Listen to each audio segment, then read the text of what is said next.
புறவழி கிளம்பியதே.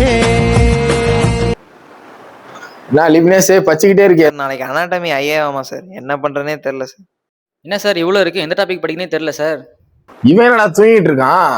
டேய் என்னடா தூங்கிட்டு இருக்க? சார் என்ன படிக்கிறதுனே தெரியல சார். புக்கை தொட்டாவே தூக்கமா வருதுங்க சார்.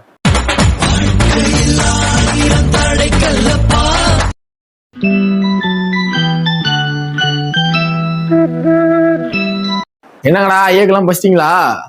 அது வேற ஏன் சார் ஞாபகப்படுத்துறீங்க, நெஞ்சமெல்லாம் புண்ணா இருக்கு. ஆமா சார், ரீசனிங்ன்றாங்க, எஸ்ஏன்றாங்க, எப்படி ஸ்டார்ட் பண்றதுனே தெரியல. நாளைக்கு ஐயேவா?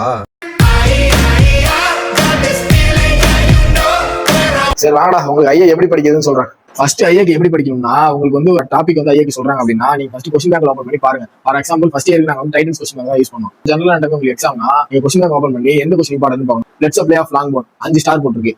கொஸ்டின் பேங்க் பொறுத்த வரைக்கும் எந்த கொஸ்டினுக்கு அதிகமான ஸ்டார் போட்டிருக்கோ அந்த கொஸ்டின் தான் மோஸ்ட் இம்பார்ட்டன்ட், அதிகமான டைம் கேட்டிருக்காங்கன்னு அர்த்தம். வந்து ஒரு ஐயாக்கு படிக்க போறீங்க அப்படின்னாலே இம்பார்ட்டன்ட் கொஸ்டின் தான் ஃபர்ஸ்ட் படிக்கிறீங்க. அப்ப படிச்சுட்டு எக்ஸாம் போய் பிரசென்ட் பண்றீங்க. எப்படி பிரசென்ட் பண்ணணும்னா, ஒரு ஃபர்ஸ்ட் ஒரு எஸ்ஏ எழுதுறீங்க அப்படின்னா ஃபர்ஸ்ட் சினாப்சிஸ் போடுங்க. அதுக்கு கீழே ஒரு 5 to 6 சப்ஹெட்டிங் போடுங்க. கீழே ஒரு கன்க்ளூஷன் போடுங்க. ஷார்ட் நோட்டை பொறுத்த வரைக்கும் அட்லீஸ்ட் ஒரு 1.5 to 2 பேஜ் எழுதுங்க.